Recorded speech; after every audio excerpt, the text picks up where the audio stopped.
right? So sit back, relax, grab a cup of hot milk or something, and yeah, let's get started. Chapter 13. He started.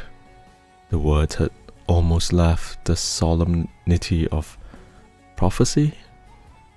"Who will dare?" he said, and then he laughed. "My little fearsome trembling darling," he murmured. "Fear nothing, or rather, tell me what you fear, and whom." She glanced towards the windows. "I fear them all," she said, quietly and simply. "My father?" She inclined her head and let her head fall upon his shoulders. "Yes, hi everyone, welcome." "The Countess, all of them, Lord Leicester." He put his hand upon her lips softly. "What was that I heard?" he said, with a tender reproach. She looked up. "Leicester," she whispered. He nodded. "Would to heaven the name stood alone," he said, almost bitterly. "The barrier you fancy stands between us would vanish and fade away then. Never in sport call me by my title again, my darling, or I shall hate it," she smiled. "I shall never forget it," she said. "They will not let me, and I am not Lady Lenore." He started slightly, and I looked down at her. "Thank heavens, no." Stella smiled almost sadly, by the way. "She might forget she is noble too. How beautiful she is." "Hey, thank you so much for the follow." "Is she?" he said, smiling down at her. "To me, there is only one beautiful face in the world, and it is here." He touched it with his finger. "Here, my very own. But what is Lenore to us tonight? My darling, why do you speak of her?" "Hey guys, thank you so much for the follow." "Because... Shall I tell you?" He nodded. "Thank you, Sabi, for the likes." Looking down at her. "Because they said," Lady Lillian said. And then she stopped. "Well?" "That they wished you to marry her," she whispered. He laughed. His short laugh. "Thank you, Sabi." "She might say the same of several young ladies," he said. "My mother is very anxious on the point." "Yes, but wishes are not horses. Or one could probably be persuaded to mount and ride, as their parents wish them. Don't that sound wise, but yet profound? I shall not ride to Lady Lenore. I have ridden to your feet, my darling. And you will never ride away again," she murmured. "Never," he said. "Here, by your side, I shall remain while life lasts." "While life lasts," she repeated, as the words were music. "I shall have you near me always." It sounds too beautiful. Too beautiful indeed. "But it will be true," he said. The clock chimed the hour. Stella started. "So late," she said with a little sigh. "I must go." And she glanced at the windows with a little shudder. "If I could but steal away without seeing them, without being seen, I feel." She paused, and the crimson covered her face and neck. "As if they had but to glance at me, to know what has happened, and she trembled. Are you so afraid? He said. Really so afraid? Well, why should they know?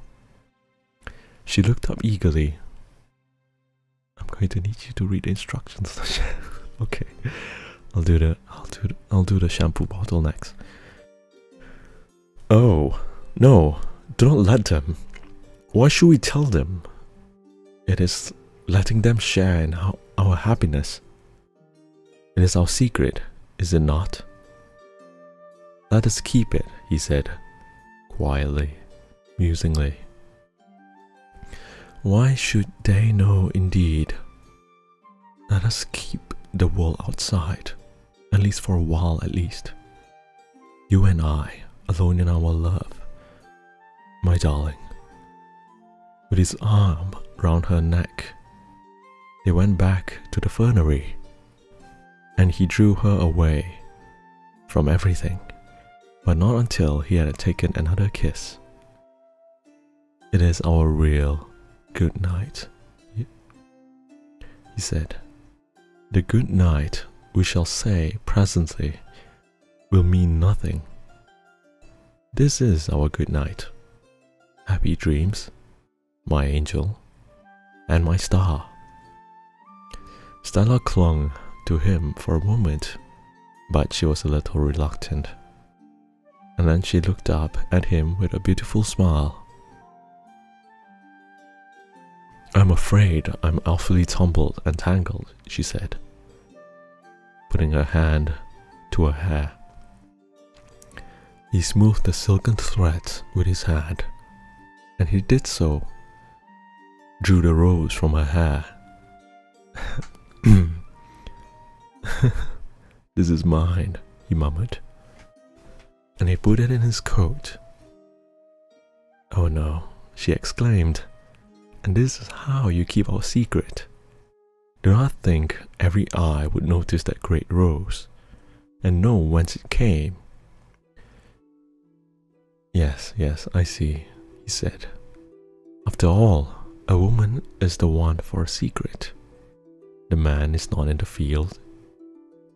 But then it will be safe here. And he put the rose inside the breast of his coat. And then, trying to look as if nothing had happened, trying to look as if the whole world had not become change for her, Stella sauntered into the drawing room by his side. And it really seemed as if no one had noticed their entrance.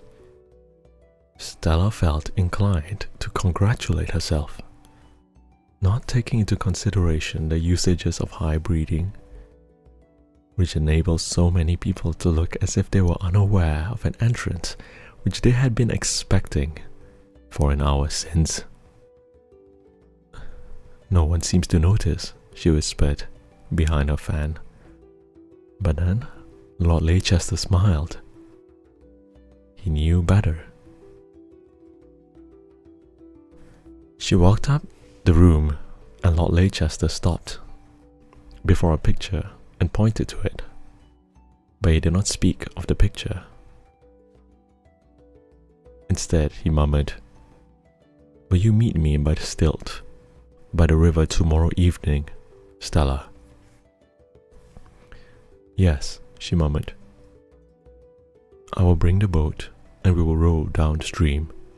Yes, it's my little pet dragon on my shoulders. Yes, Yana. Hello, welcome everyone. Will you come at 6 o'clock? Yes, she said again. If he asked her to meet him on the banks of Styx, she would have answered as obediently as well. And then Mr. Atteridge approached with the Countess, and before he could speak, Lord Leicester took the bulls by the horns, as it were. Lillian is delighted with the sketch, he said. We left her filled with gratitude. Did we not, Miss Atteridge?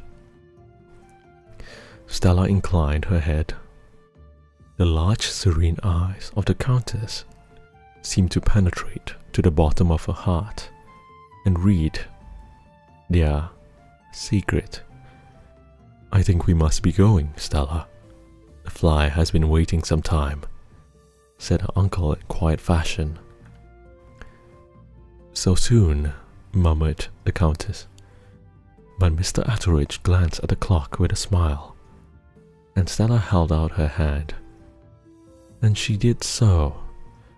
She felt rather than saw the graceful form of Lady Lenore coming towards them. Are you going, Miss Atteridge?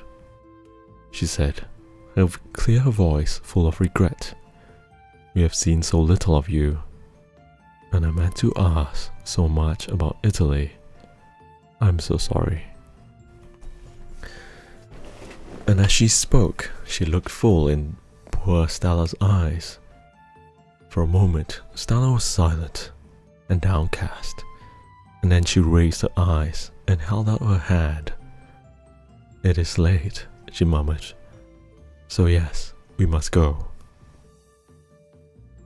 As she looked up, she met the gaze of the violet eyes, and then almost started, for there seemed to be a shining in them, a significant smile of mocking scorn, and contemptuous amusement. They seemed to say, quite plainly, you think that no one knows your secret. You think that you could have triumphed, that you have won him. Poor simple child, poor fool, just you wait and see. If ever I spoke, that is what Lady Lenore seemed to say in a momentary glance. That's fine. Welcome, Lati. You must come and see us again, Miss Atteridge, said the Countess graciously. Lillian has extorted a solemn promise to that effect. Lord Leicester, as he shook her hands with Mr. Atteridge, and then held out her hand to Stella. But in spite of prudence, you could not part from her till the very last moment. That's okay, Letty. Let me take up... wait, where was I? Let me take you up to your carriage, he said, and then see that you are well wrapped up. The Countess' eyes grew cold, and she looked beyond them, rather than at them, and Stella murmured something about trouble. But he laughed softly, and drawing her hand on his arm to lead her away. All the rooms saw it, and sort of a thrill ran through them. It was an attention he paid only to such an old and odd friend as the old Lord Countess and Lenore. Okay. Oh, why do you come? Whispered Stella. As they reached the hall, the Countess looked so angry. He smiled. I could not help it. There. Not a word more. Now let me wrap this around you. And of course, as he wrapped it around her, he managed to convey a caress in the touch of his hand. Remember, my darling, he murmured, almost dangerously loud. Tomorrow at 6. Thanks so much for the follow, guys. Then he stood bareheaded, and the last Stella saw was the light of tender, passionate love burning in his dark eyes. She sank back in the furthermost corner of the fly in silence, wrapped in reflection. Was it all a dream? Was it only a trick of fancy? Or did she feel his passionate kisses on her lips and face entangled in her hair? And she really heard Lord Leicester windward declared that he loved her. Thank you. Thanks, guys. Are you asleep, Stella? Said her uncle. And then she started. No, not asleep. But tired and so happy. The words slipped out before she was aware of it. But the unsuspecting recluse did not notice the thrill of joy in the tone of her reply. Ah, yes. Just so, I dare you. Yes, I'm reading a story called A Girl's Love. You can find it online. It's written by Charles Garvice.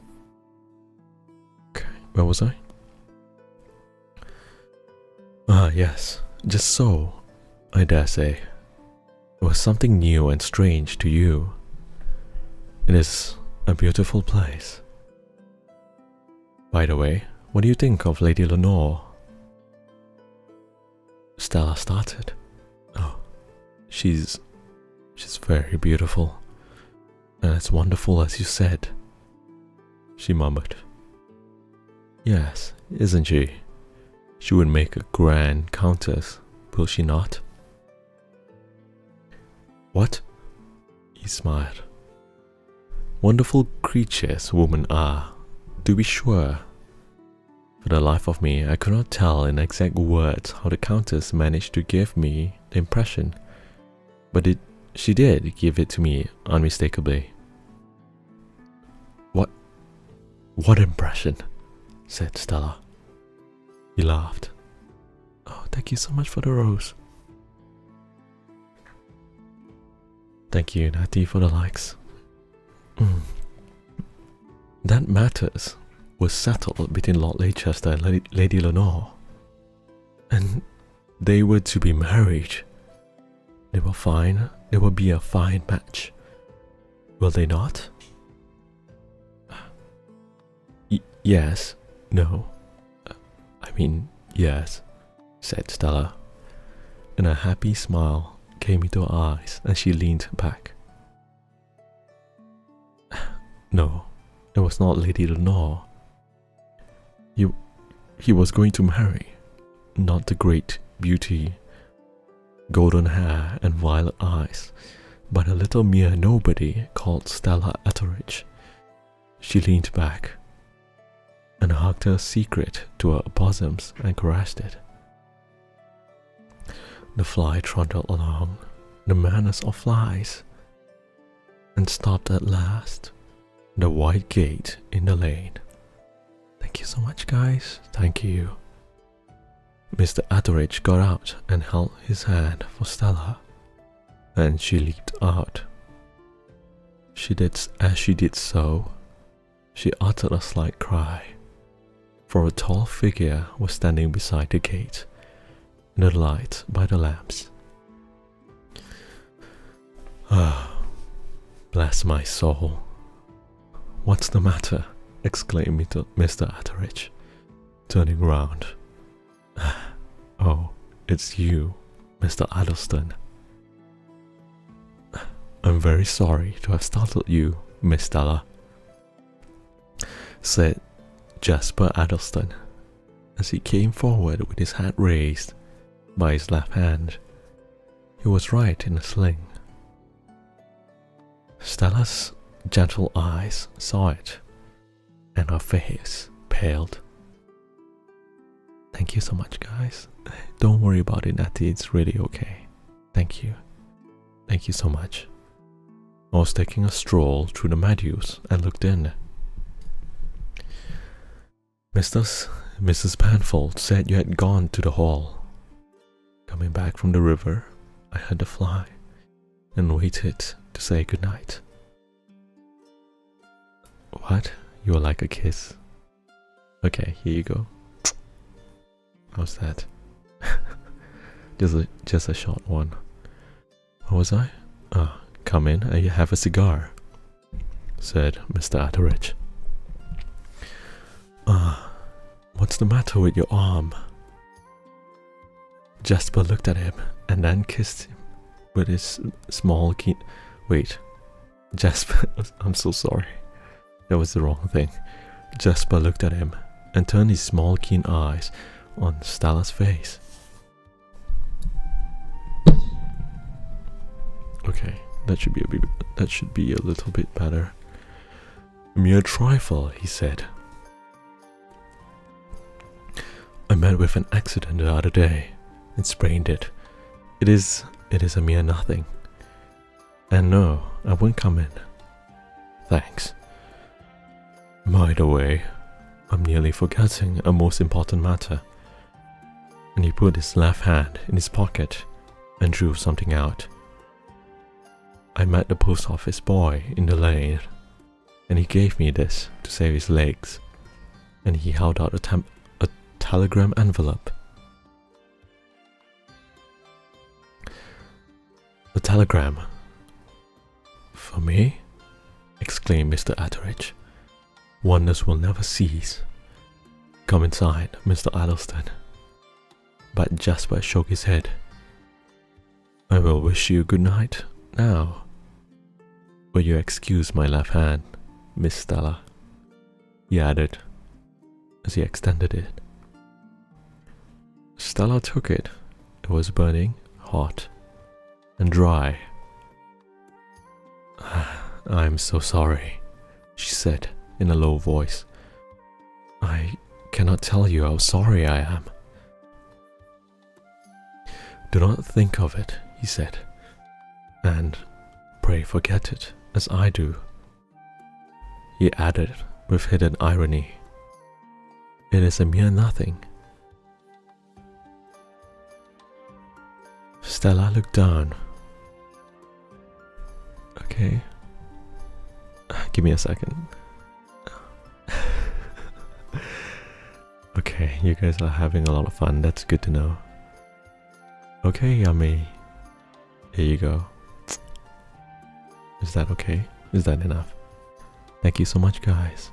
Let me continue to read, okay? Okay. Yes, he said in a low voice. There was really no necessity for Lord Leicester to throw me off my horse, or even insult me. Okay, Snow, but Lord Leicester is a privileged person, is he not? I don't know what you mean, said Stella faintly. I mean, Lord Leicester may do things with impunity which others cannot even think of, and his sharp eyes grew to her face, which Stella felt was a growing crimson.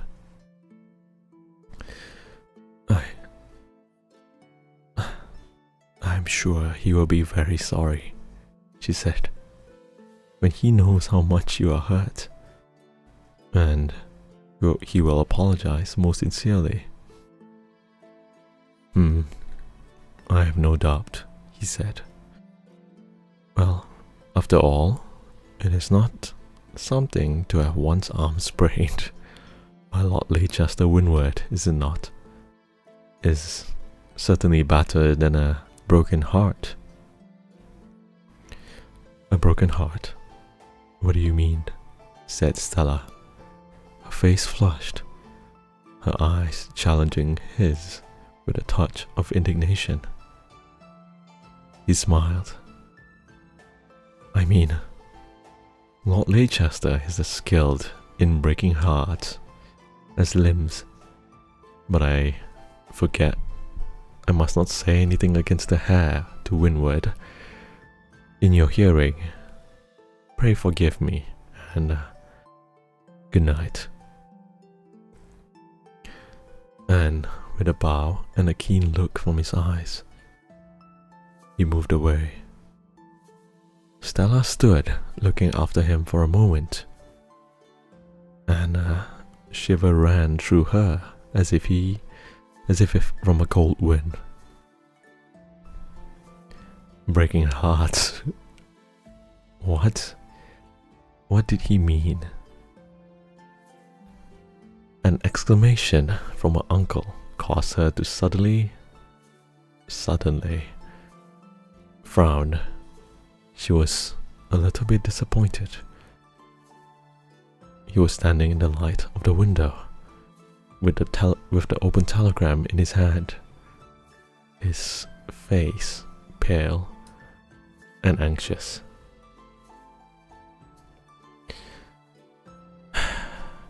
What am I gonna do? Great heaven, he muttered.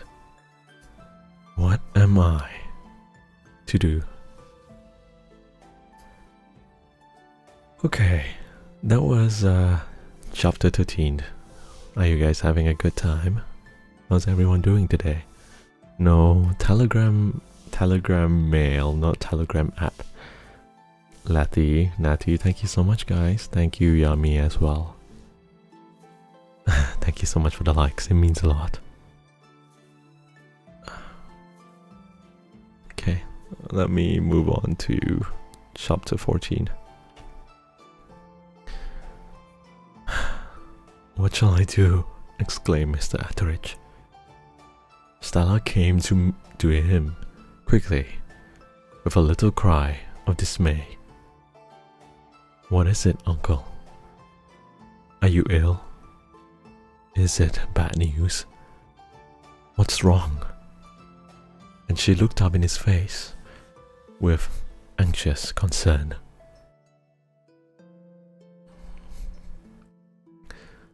His gaze was fixed on vacancy, but there was more than abstraction in his eyes. There was also an acute pain and anguish. Okay. Hi, Emma. Welcome. Snow. You just know what to say. Okay, where was I?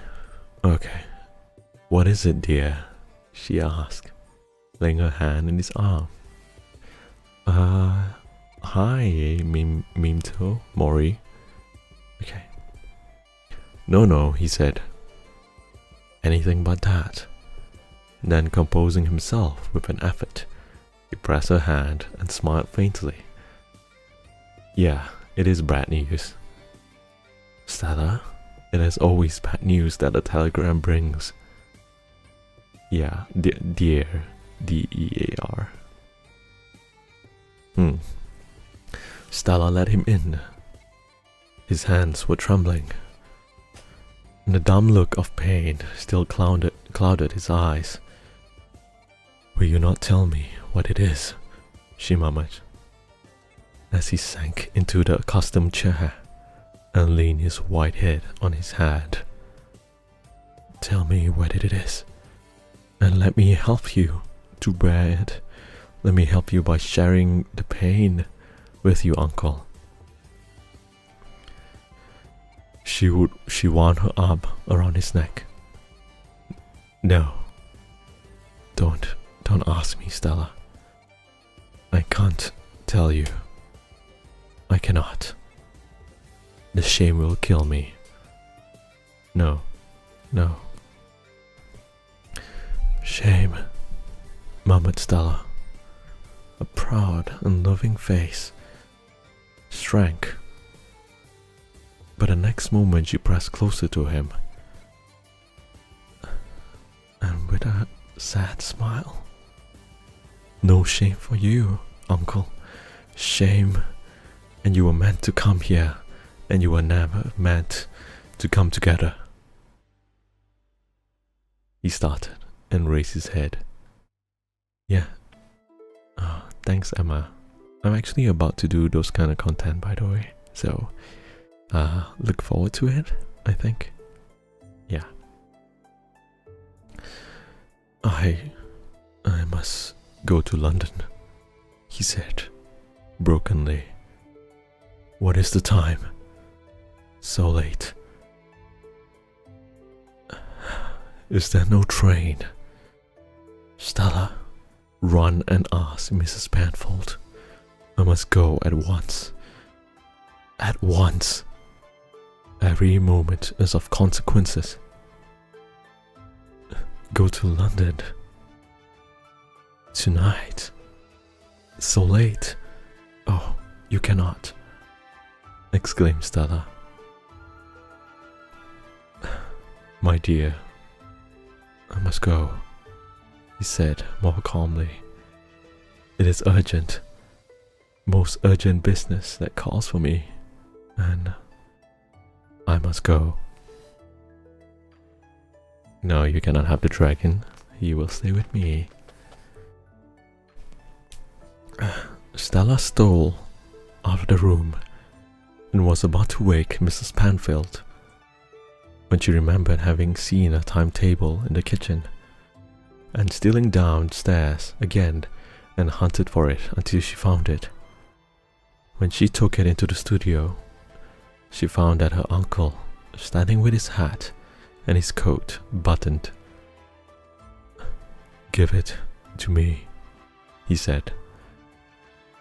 "There is a train, an early market train that I can catch if I start at once." And with trembling fingers, he turned over the pages of the time book. "Yes, I must go, Stella." "But not alone, Uncle," she implored. "Not alone, surely. You will let me come with you." He put his hand upon her arm and kissed her eyes. And her eyes started to cry. "Stella, I must go. No one can help me in this matter. There are some troubles we must meet unaided, except by a higher power. This is one of them. Heaven bless both of you, my dear. You help me to bear it with your loving sympathy. I wish I could tell you, but I cannot. Stella, I cannot." "Do not then," she whispered. "You will not be away long." "Not longer than I can help," he sighed. "You will be quite safe, Stella."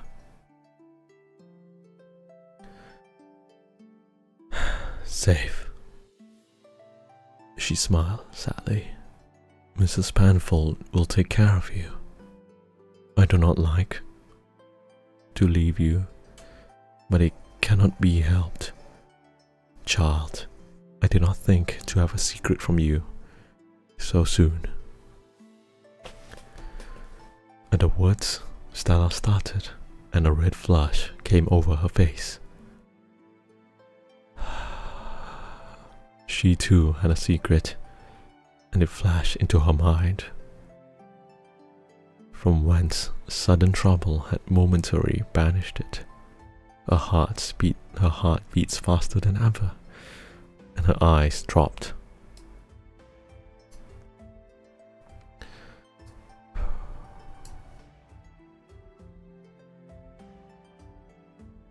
"There should be no secret between us," he said. "But there, don't look so troubled, my dear. I shall not be long gone." She clung to him to the last, until indeed the little white gate had closed behind him.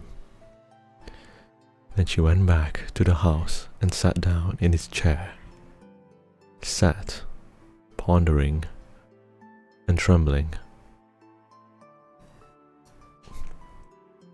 For a time, the secret trouble that had befallen her uncle absorbed all her mind and care, but presently the memory of all that had happened to her that evening awoke and overcame her sorrow, and she sat with clasped hands and drooping head, recalling the handsome face and the passionate voice of Lord Leicester. It was all so wonderful, so unreal, that it seemed like a stage play, in which the magnificent house formed the scene, and the noble men and women the players, with the tall, stalwart, graceful form of Lord Leicester for the hero.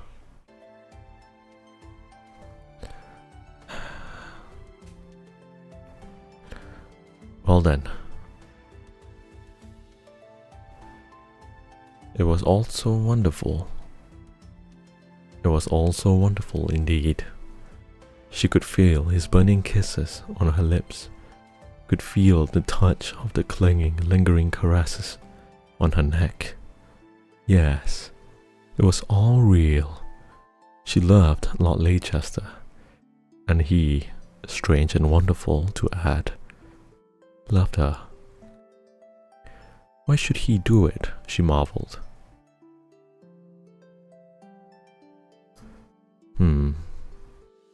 Who was she that he had deigned to do all of this?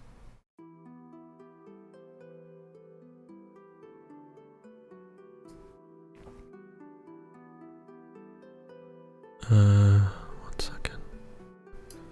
Who was she to have deigned to shower her upon such fervent admiration and passionate devotion?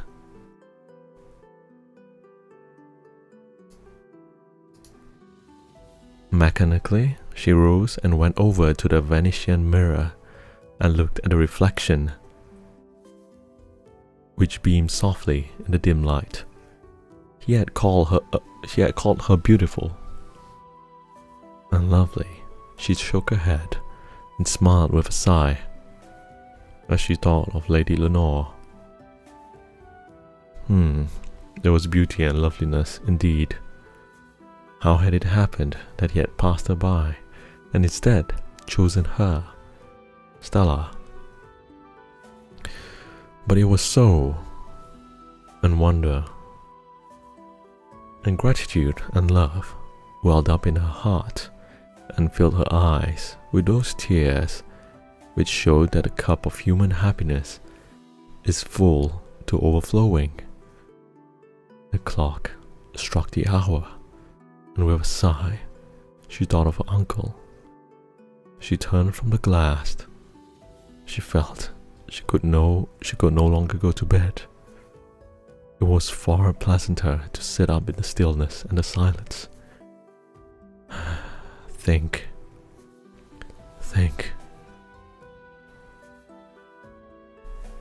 To think one little incident after another, and go over it slowly and enjoyingly. She was dreaming about Lord Leicester. She wandered about in her room, in this frame of mind, which filled with happiness one moment as she thought of the great good which the gods had given unto her. Then, overwhelmed by a wave of troubled anxiety, as she remembered that her uncle, the old man which goodness to her had won her love, was speeding on the journey towards his secret and trouble and sorrow.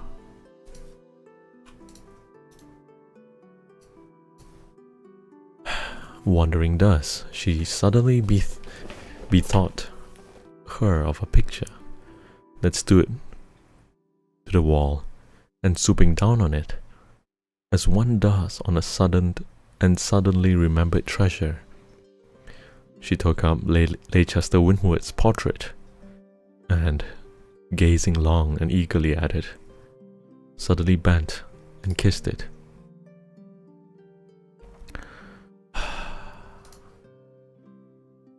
Why?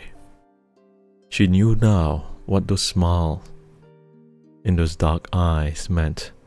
She knew now how the love light could flash from them alone. Uncle was right. She murmured with a smile that was half sad. There is no woman that could resist those eyes if they said, "I love you." She put the portrait down upon the cabinet so that she could see it when she chose to look at it, and abstractedly began to set the room in order, putting a picture straight here and setting the books upon their shelves, stopping occasionally to glance at her handsome eyes watching her from the top of the cabinet. As often happens when the mind is set on one thing and the hands upon another, she met with an accident. In one corner of the room stood a three-cornered whatnot of Japanese work, enclosed by doors inlaid with ivory and mother of pearl.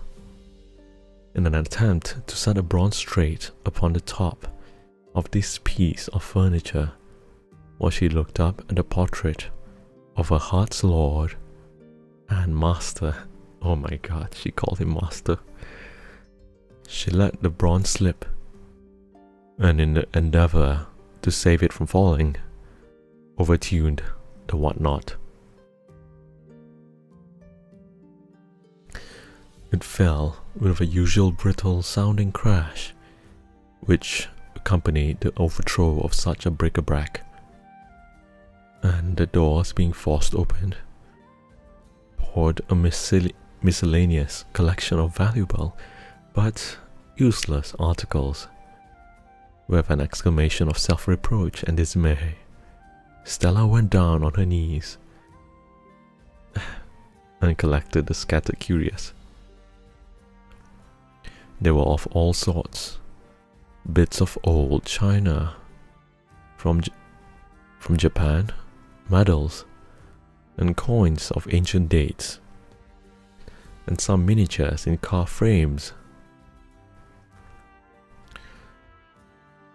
Stella's eye looked at each article as she picked it up with anxious criticism, but fortunately nothing appeared for the downfall, and she was putting the last thing, a miniature, in its accustomed place,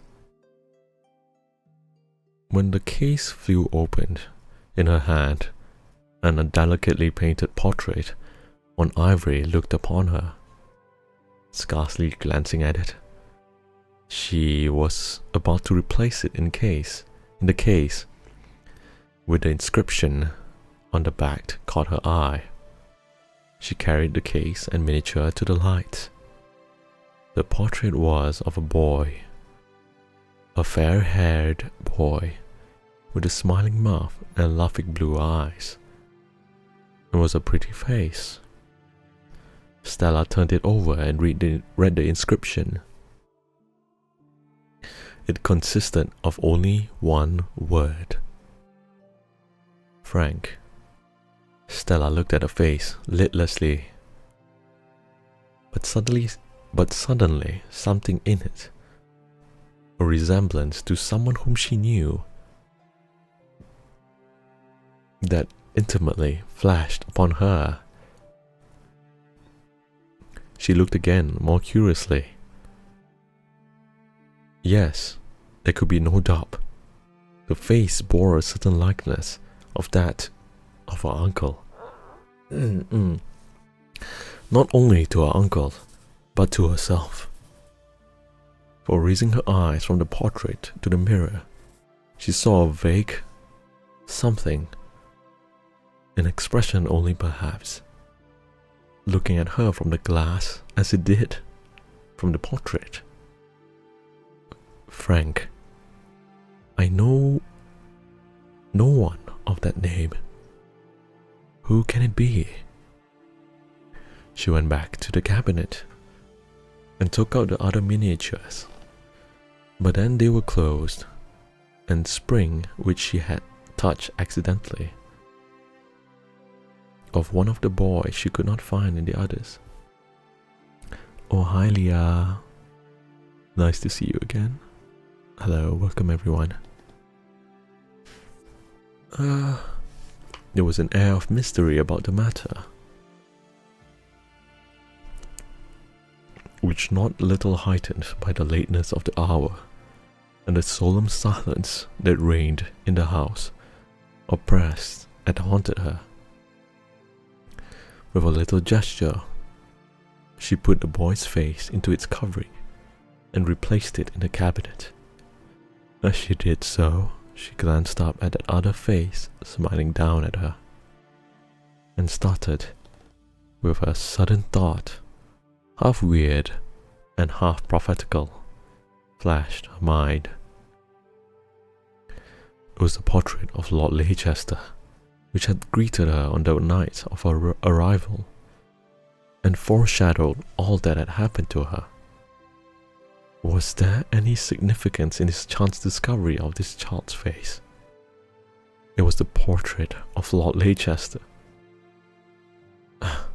With a smile of self-reproach, she put the fantastic idea from her, and setting the beloved face in her place amongst the other canvases. She took the candle from the table and stole quietly upstairs.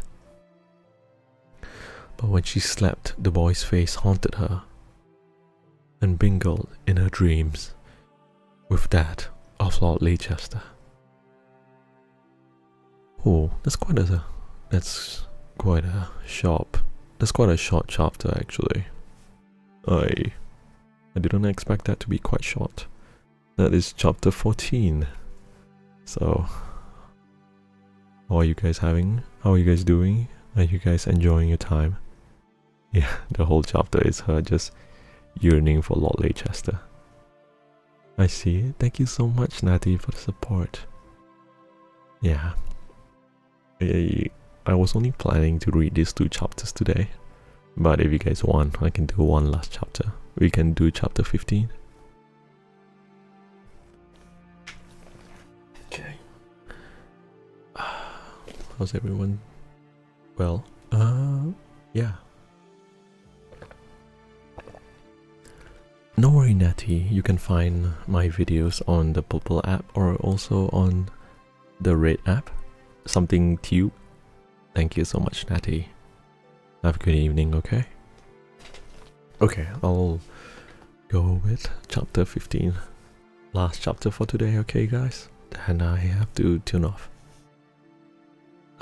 Mira, thank you so much for the rose. Thank you so much. Okay. Chapter 15. Lord Leicester stood for a minute or two, looking after the carriage that bore Stella and her uncle away. And then he returned to the house. There were a hot-headed race, this Windward and Leicester, to put it mildly, as little capable of prudence or calculation as of anyone in his line. But he thought his heart was beating fast, and the vision of the beautiful girl in all her young, unstained loveliness danced before his eyes as he crossed the hall.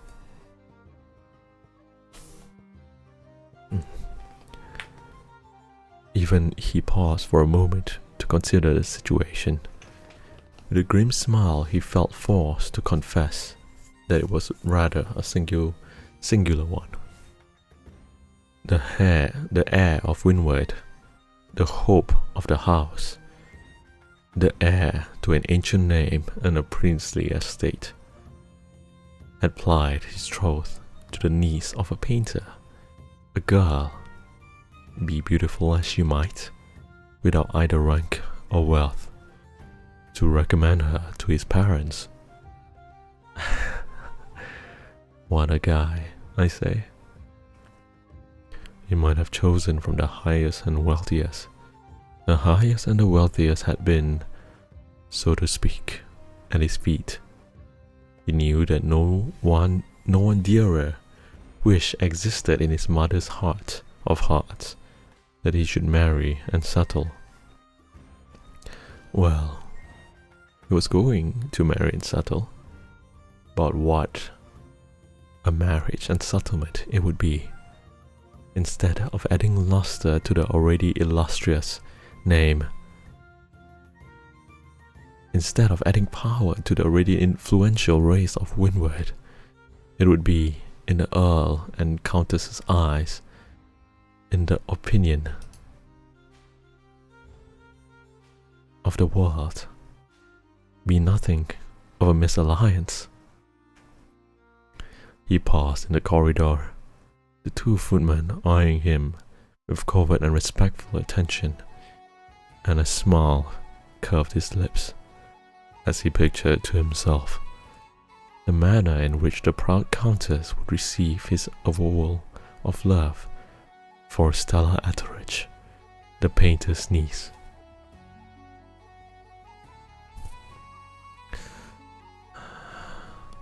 Evening as it was, he was conscious, yet gone very far indeed this evening toward provoking the displeasure of the countess.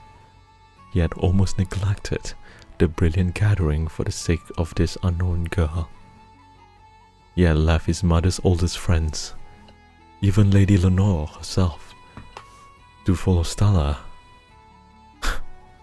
How will they receive him?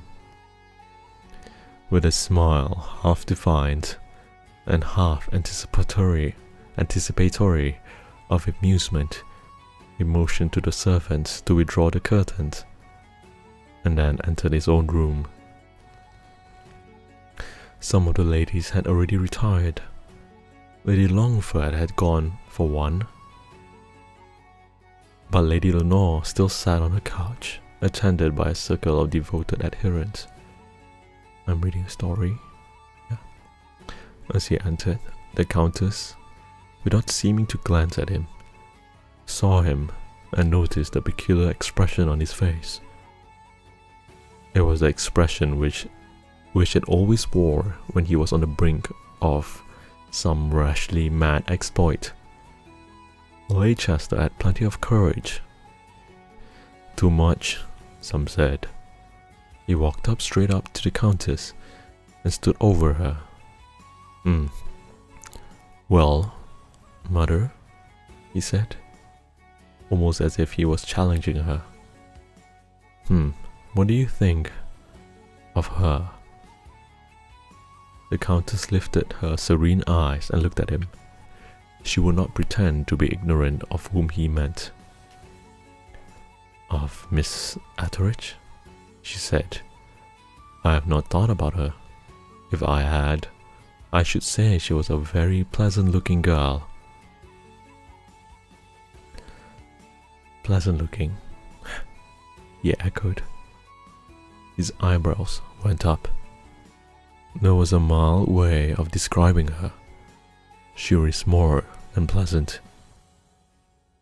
That is enough for a young girl in her position, said the countess. Or in any, said a musical voice behind him. And Lord Leicester, turning round, saw Lady Lenore. That was well said, he said, nodding. She is more than pleasant, said Lady Lenore, smiling at him, and he had won her warmest approbation by neglecting her all evening. She is very pretty, beautiful, indeed, and so may I say the word, dear Lady Winwood, so fresh. The countess smiled, with her even brows unclouded. A schoolgirl should be fresh. As you put it, Lenore. Or is she nothing? God, what the...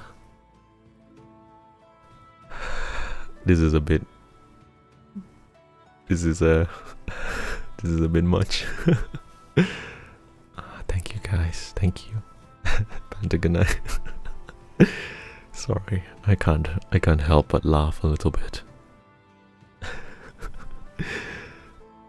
What did I just read? Okay. Lord Leicester looked from one to the other.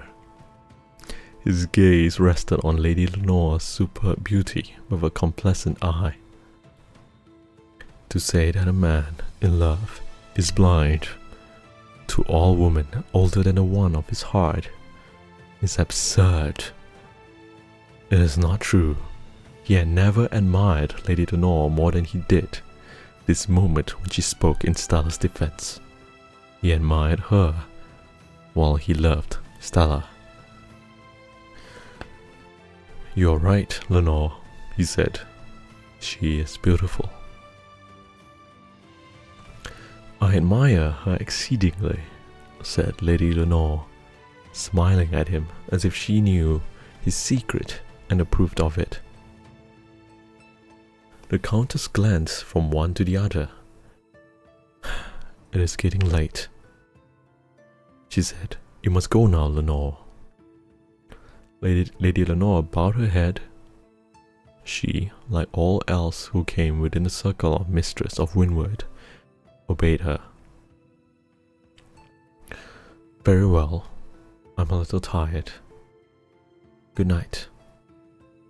Lady Leicester took her hand, but held it for a moment. He felt grateful to her for the words spoken on Stella's behalf. Let me see you to the corridor, said Lord Leicester. And with a bow which comprehended the other occupants of the room, he accompanied her. Good night, she said, and happy dreams. He looked at her curiously. Was there any significance in her words? Did she know all that had passed between Stella and himself? But nothing more met his scrutiny than of soft languor of eyes, and pressing her hand as he bent it over, he murmured, I wish you the same. She nodded smilingly and went away, and turned back to the hall. As he did so did the billiard room door open, and Lord Charles put out his head. One game, Leigh? He said. Lord Leicester shook his head. Not tonight, Charlie. Lord Charles looked at him, and then laughed, and then withdrew his head. Leicester sauntered down the hall and back again. He felt very restless and disinclined for bed. Stella's voice was ringing in his ears. Stella's lips still clung from that last soft caress to his. He would not face the laughter and hard voices of the billiard room. It would be profanation. And with a sudden turn, he went lightly up the stairs and entered his own room. Thank you, Snow, thank you. Throwing himself into the chair, he folded his arms and behind his head closed his eyes to call upon a vision of the girl who had rested on his breast, whose sweet, pure lips had murmured, I love you. My darling, he whispered, my darling love, I had never known it till now, and I shall see you tomorrow and hear you whisper that again. I love you. And it's me she loves. Not the Viscount's heir to windward, but me, Leicester. Leicester. Yes. It was a hard and ugly name until she spoke it, and now it sounds like music. Stella. My star. My angel. Suddenly, his reverie was disturbed by a knock at the door. With a start, he came back to reality and got up. But before he could reach the door, it opened, and the Countess came in. Not in bed, she said, with a smile. I have only just come up, he replied. The Countess smiled again. You have been up for nearly half an hour. He was almost guilty of a blush. So long, he said. I must have been thinking. And he laughed as he drew a chair forward. He waited until she was seated before he resumed his own. Never by word or deed did he permit himself to grow lax in courtesy of her, and then he looked up at her with a smile. Have you come for a chat, my lady? He said. calling by her title in the mock serious way in which he was accustomed to address her when they were alone.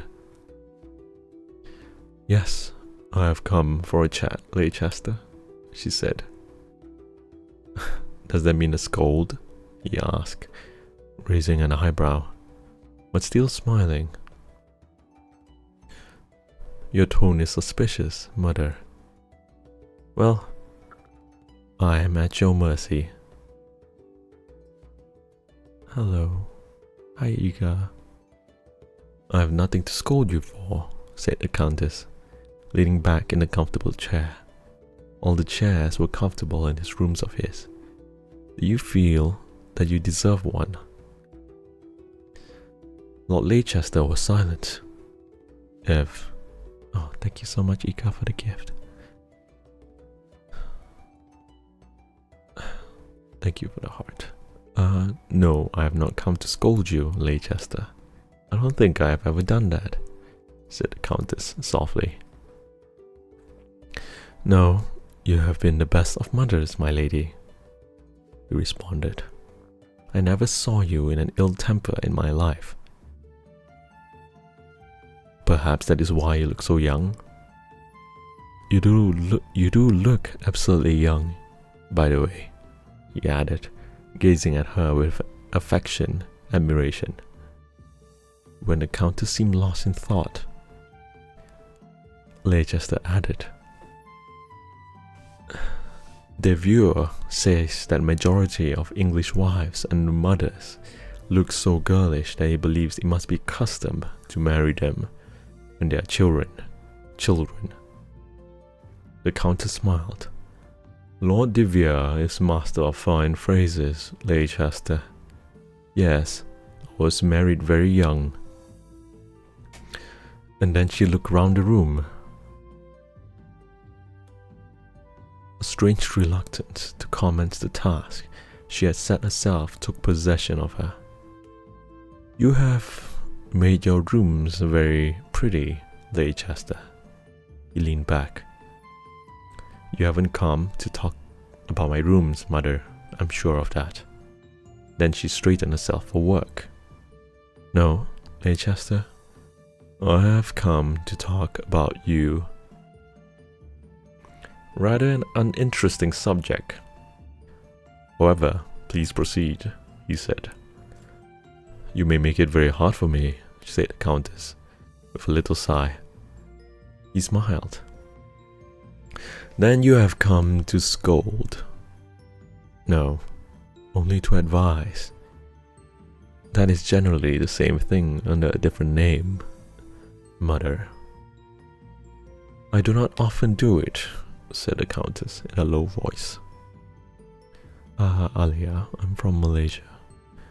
"Forgive me," he said, stooping forward and kissing her. "Now, Mother, fire away. What is it? It's not about race money. You don't want to give me up the horses, right?" The Countess smiled, almost scornfully. Why should I? "Leicester, they cost a great deal of money. If they amuse you, why?" And she shrugged her shoulders slightly. "Yes, they do cost a great deal of money," he said with a laugh. "But I don't know that they amuse me very much. I don't think anything amuses me very greatly either." Then the Countess looked at him. "When a man talks like that, Leicester, it generally means it is the time he marries."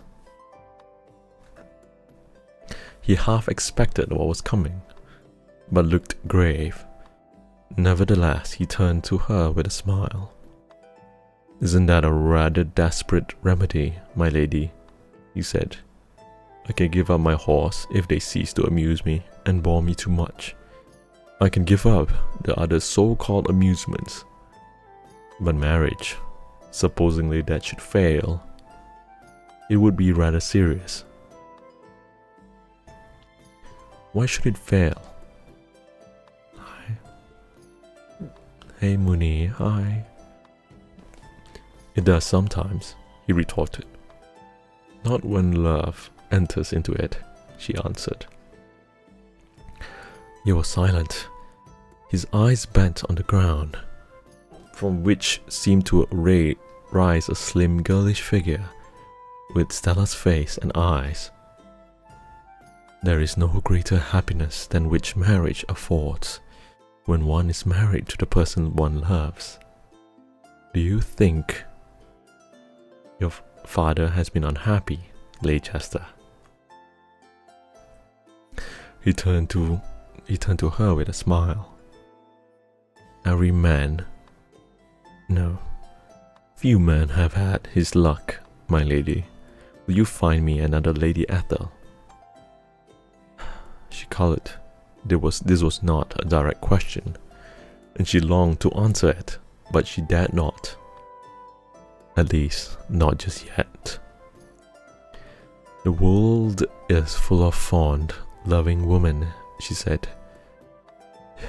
He nodded. He thought he knew at least one, and his eyes went to that mental vision of Stella again.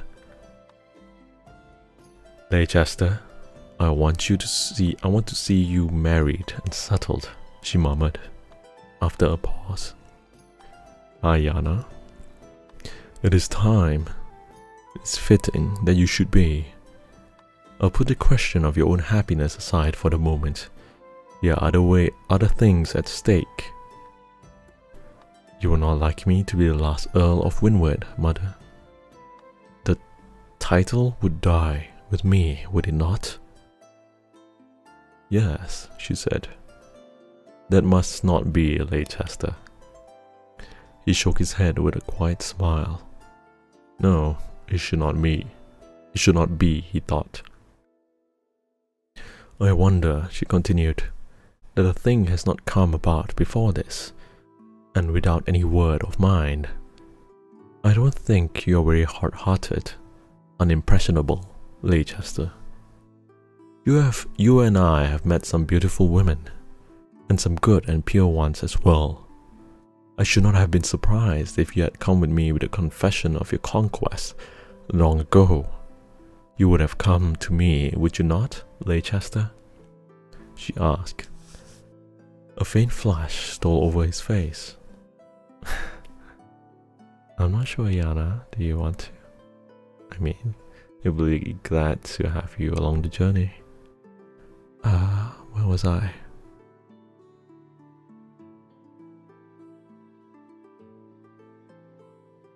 Oh my god.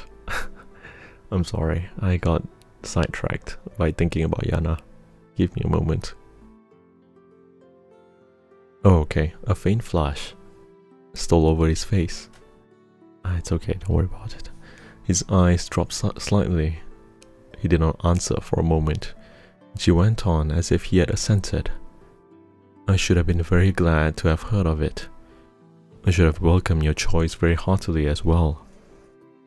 Are you sure? He said, almost mechanically. Quite, she answered. Your wife will be a second daughter to me. I hope, Leicester. I know I should love her if you do. Are we ever at variance? Not until tonight, he might have answered, but he remained silent. What if he should turn to her with the frank and openness which he had guarded in all his troubles and joys, and say, I have made my choice. Welcome her. She is Stella Etheridge, the painter's daughter. Hi everyone. But he could not do this. He knew so well she would have looked at him, saw already with full prophetic insight the claim, serene smile, and with all that being said, he was silent. You wonder why I speak to you about all this tonight, Leicester. A little, he said with a smile that had very little mirth in it. He felt that he was doing whatever he can, but never had he done so before, concealing his heart. meeting her with secrecy and evasion, and his proud, finely tempered mind revolted at the necessity of it. A little. I was just been considering I had not grown older by a score of years. Thank you so much for the follow, and hi everyone, welcome in. And had not been doing anything particularly. Again, have they been telling you any dreadful stories about me? And persuading you that matrimony is the only thing to save me from ruin? And he laughed. The Countess colored. No one tells me any stories respecting you, Leicester, for the simple reason that I should not listen to them. I had nothing to do with your outer life, unless you yourself make me part of it. I am not afraid that you would do anything or bad or dishonorable. Thanks, he said, quietly. If that's so, then what is it, Mother? Why does this advice press so closely on your soul that you feel constrained to unburden yourself?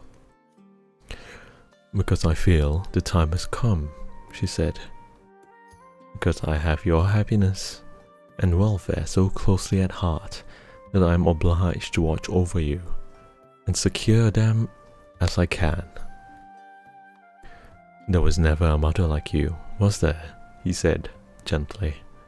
But this is a serious step, and I am, shall I say, slightly unprepared.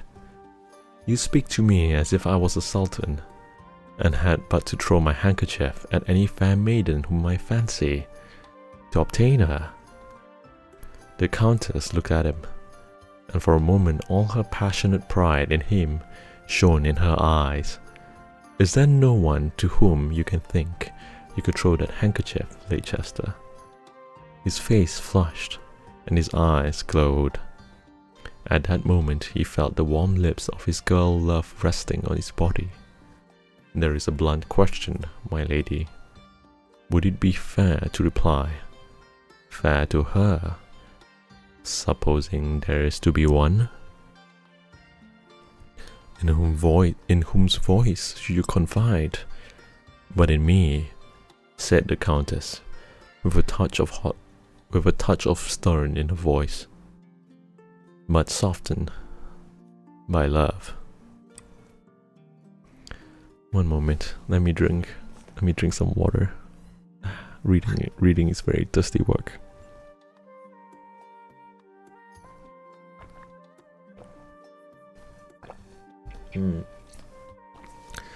Okay, who was I? Okay, he looked down and turned the ruby ring on his finger. If he could but confide in her, in whom else but in me? From whom have you had a few secrets with? If your choice is made, you would come to me, Leicester. I think you would. I cannot imagine you acting otherwise. You see, I have no fear. And she smiled. No fear that your choice would be anything but a good and wise one. I know you well. You have been wild, and you yourself said it. Not I. Yes, he said quietly. But through all of it, have you not forgotten the race from whence you sprung? The name you bear? No, I do not fear that most disastrous of all mistakes which a man in your position can make. A misalliance. He was silent, but his brows drew together. You speak strangely, my lady, he said, almost grimly. Yes, she assented, calmly, serenely, but with a grave intensity in her tone, which lent significance to every word. Yes, I feel strongly. Every mother who has a son in your position feels as strongly. I doubt not. There are few mad things you can do which will not admit of remedy and rectification. One of them is, the worst of them is a foolish marriage. Marriages are made in heaven, he murmured. No, a great many are made in very different places. But why need to talk about this? We might as well discuss whether it would be wise of you to commit manslaughter, or burglary, or suicide, or any vulgar crime, and indeed a misalliance would, in your case, strongly resemble one. Suicide. It would be social suicide, at least. And from what I know of your nature, Leicester, I do not think that would suit you. I think not, he said. But mother, I am not contemplating a matrimonial union with one of the dairymaids. Not at present. She smiled. You might commit a misalliance with a higher position, Leicester. But why do we talk of this? I think you commented it, he said. Did I? She said sweetly. I beg your pardon. I feel as if I insulted you by the mere chance mention of such a thing. And I have tired you too. And she rose with a queenly grace. No, no, he said, rising. I am very grateful, mother. You will believe that? Will you be more than that? She asked, putting her hand on his shoulders and sliding it round his neck. Will you be obedient? And she smiled at him lovingly. Will I get out the handkerchief, do you mean? He asked, looking at her with curious gaze. Yes, she replied. Make me happy by throwing it. And suppose, he said, that the favored damsel declines the honor. We will risk that, she murmured with a smile. He laughed. One would not think you had already chosen, mother, he said. She looked at him, with a smile still shining in her eyes and on her lips. Suppose I have? There is no matchmaker like mother, is there? He started. You have? You surprise me. May I ask on whom you have your choice has fallen? Think, she said in a low voice. I am thinking very deeply, he answered with a hidden meaning. If I were left to choose for you, I should be very exacting, Leicester, don't you think?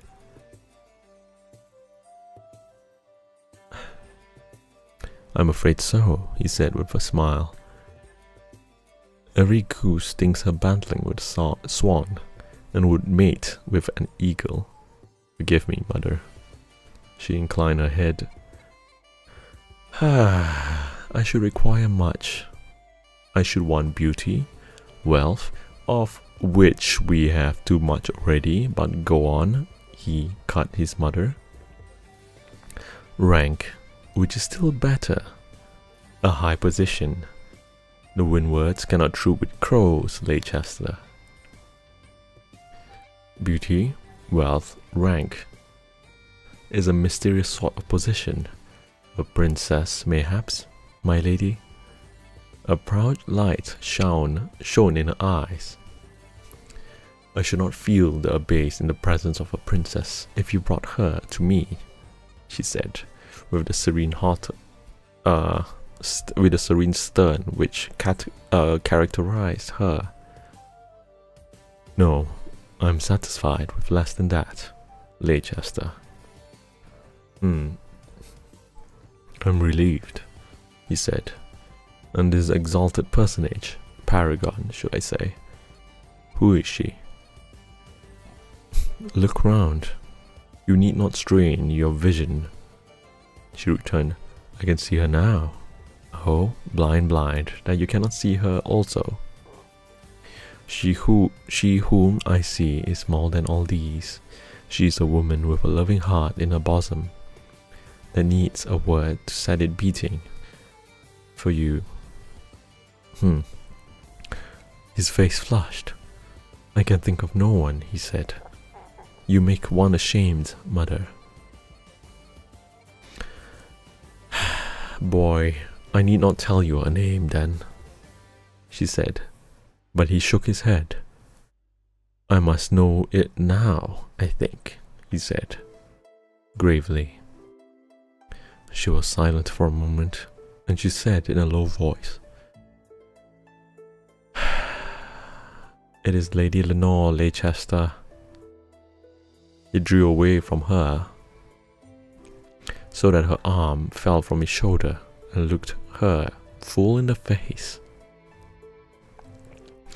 Before him rose the proud imperial figure.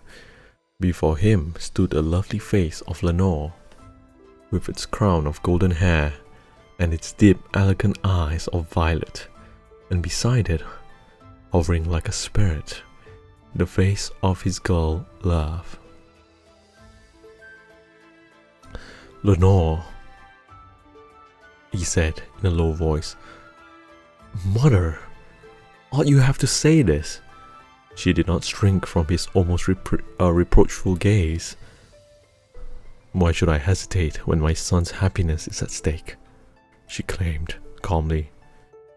If I saw a treasure, some pearl of great price, lying at your feet, and felt you were passing it by unnoticed and disregarded, should I be in the wrong by speaking the word that would place it in your grasp? Your happiness is my life, Leicester. If there was ever a treasure, a pearl of great price among the women, it is Lenore. Are you passing her by? You will not do that. Never, since he could remember, had he seen her so moved. Her voice was calm and even as usual, but her eyes were warm with an intense earnestness. The diamonds trembled on her neck. He stood before her, looking away, a strange trouble with his heart. For the first time he appreciated, rather, the beautiful girl whom, as it were, she held up to his mental gaze. But other than that, the girl love whose lips still seemed to murmur, I love you, Leicester. What of her? With a sudden start, he moved away. I do not think you should have spoken, he said. You cannot know. The Countess smiled. A mother's eyes are quick, boy. A word and a pearl is at your feet, Leicester. He was but a man, warm-blooded and impressionable, and for a moment his face flushed, but the I love you still rang in his ears. If that be so, all the more cause for silence, mother, he said, but I hope you are mistaken. I'm not mistaken, she said. Do you think, she smiled, that I should have spoken of her if I was not sure? Oh, Leicester. And she moved towards him. Think of her. Is there any beauty so beautiful as hers? Is there any one woman you have ever met who possessed any of her charms? Think of her as the head of the house. Think of her in my place. Hi guys, I'm reading A Girl's Love by Charles Garvice. You can find this book online. Yeah.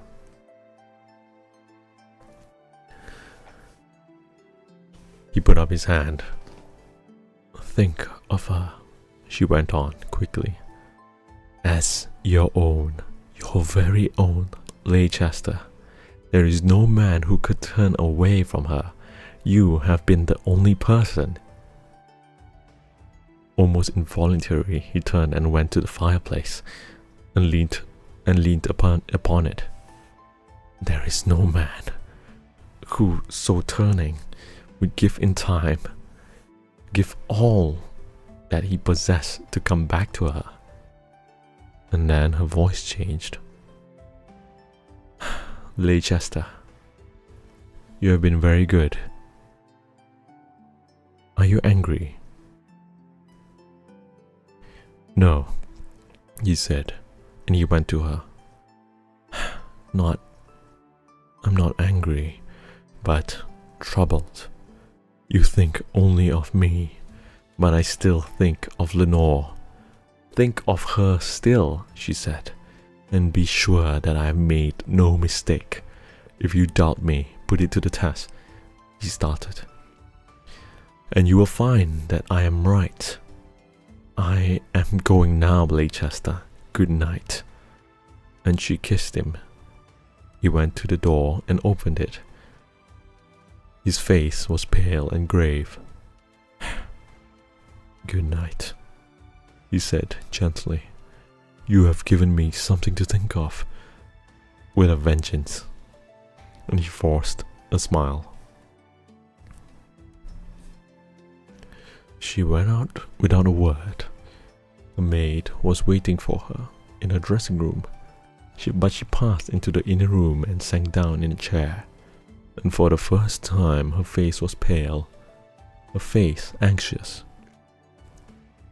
It had gone further than I thought.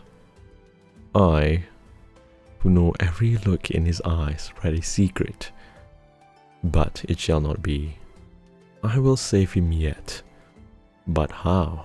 She murmured. Poor Stella. Lord Leicester, left alone, fell to the pacing of the room. His brow bent, his mind in a turmoil. He loved his mother with a passionate devotion, part and parcel of his nature. Every word she had said had sunk into his mind. He loved her, and he knew her. He knew that she would rather die than give her consent to his marriage with one such as Stella. Pure and good and sweet though she was. He was greatly troubled, but he stood firm. Come what will. Come what will, he murmured. I cannot part with her. She is my treasure, she's my pearl of great price, and I have not passed her by. My darling. And suddenly, breaking into his reverie, came a knock at his door. He went to open it, but it opened before he could reach it, and Lord Charles walked in. Yes. No, wait. Anything the matter, old man? He said, closing the door. No, not much. Why? Said Lord Leicester, forcing a smile. Why? Echoed Lord Charles, thrusting his hands into the huge pockets of his dressing gown, and eyeing him with a mock reproach. Can you ask me? Can you ask when you remember that my room is exactly underneath yours, and that it sounds as if you had turned this into the den of a travelling menagerie? What are you wearing the carpet up for, Leigh? And he sat down and looked upon the troubled face with that frank sincerity which invites confidence. I'm in a fix, Leicester said. Come on, said Lord Charles. I can't. You can't help me. You can't help me in this, said Leicester with a sigh. Lord Charles rose at once. Then I'll go. I wish I could. What have you been doing, Lay? Something tonight, I expect. Never mind. If I can help you, you'll let me know. Leicester threw him a cigar case. Sit down and smoke, Charlie, he said. I can't open my mind, but I want to think. And you'll help me, right? Awfully, said Lord Charles with a yawn.